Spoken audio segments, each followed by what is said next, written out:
problema ko po ay may bingot po ako sa lips. Naiiyak po kasi ayoko po naririnig yung word na bingot po, gano'n. Nagkonsulta kami sa isang doktor at hinihingan po kami ng 100,000 para maayos.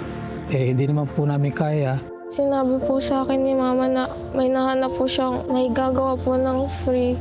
Nagkaroon po ako ng pag-asa. Sabi ko, ito na yung sagot ng dasal ko. God is good. Nag-reply kagad siya sa akin. Sabi ko, Dok, walang-wala kami talaga, Dok. Honest to goodness, Dok. So sabi niya, ilibre na niya ang sa aking anak.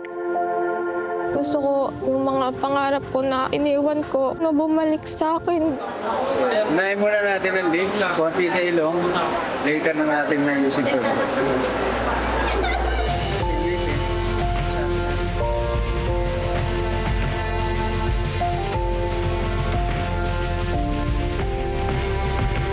Nagkaroon po ng katuparan yung pangarap ko. Mawala po yung sa labi ko po.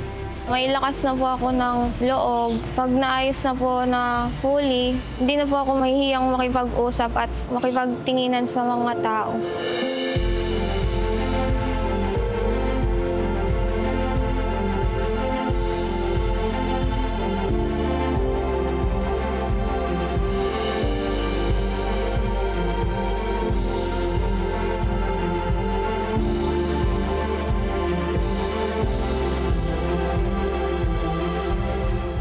Surprise!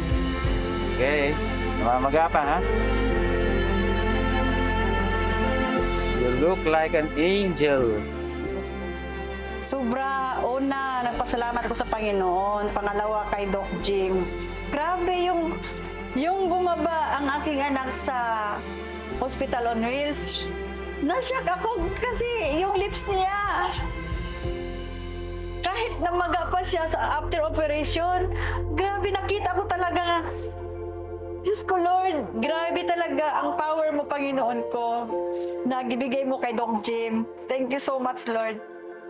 May confidence na siya. Mag-smile na siya. Sabi niya, Ma, nagkipagkwentuhan ako sa teacher ko. Ano na siya eh, lumabas na yung bilang siya. Kung sa bulaklak ba, nag-blooming na ang aking anak. Salamat talaga. Thank you so much. Kaya, thank you, Lord. Doc Jim, thank you. God bless. Sa tatay ko po, gusto ko po mag-sorry na nasabi ko po yun nung mga panahon na down ako. Parang sinisisi ko po siya na hindi ko na-appreciate yung mga ginawa niya sa akin. Ma, Daddy, mahal na mahal ko po kayo. Salamat po sa lahat ng sakripisyo niyo at sa pag-unawa po. Kay Doc Jim, sa Hospital on Wheels, gayon din sa mga sponsors, salamat po ng marami.